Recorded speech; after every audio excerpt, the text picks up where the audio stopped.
All right, part 3 of this problem is asking us for the fg, okay? And this is really f times g, right? So if you don't see any operation symbol in between, like a plus or a minus, then you're going to assume it's multiplication. So they want the fg of x. I'm sorry, they want the fg, which is the same thing as the f of x times the g of x.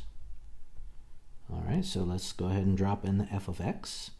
It is going to be 2x squared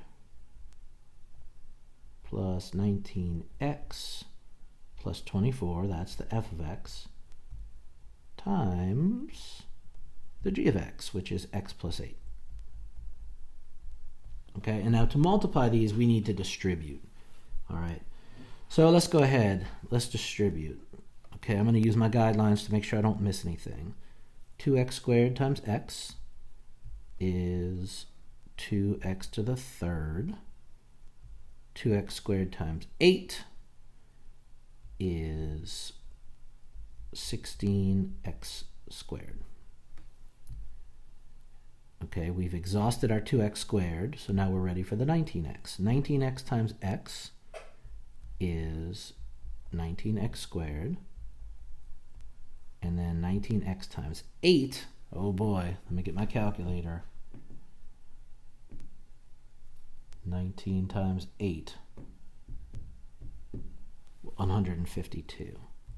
So this is going to be 152x. And then we have exhausted our 19x, so now let's go with the 24. 24 times x is 24x. And then 24 times 8, calculator time, 24 times 8 is 192. All right, so we have distributed, we've multiplied them out.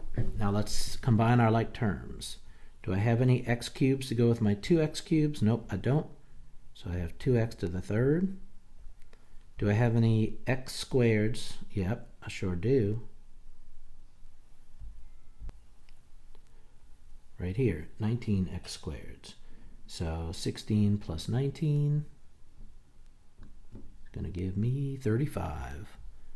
So I have plus 35x squared. All right, now I have 152x plus 24x. Use my calculator. 176x.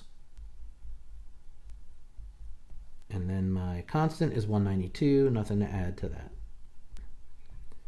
Okay, and here it is. This is my f times g. All right, now, last question is going to be the domain. What is the domain? Remember, your domain should be all real numbers unless you have a restriction. We don't have a restriction here. I don't see any fractions where an x could be underneath, and I don't see any radicals that would have a negative inside. So my domain is negative infinity all the way to infinity. That is every real number, that's all real numbers.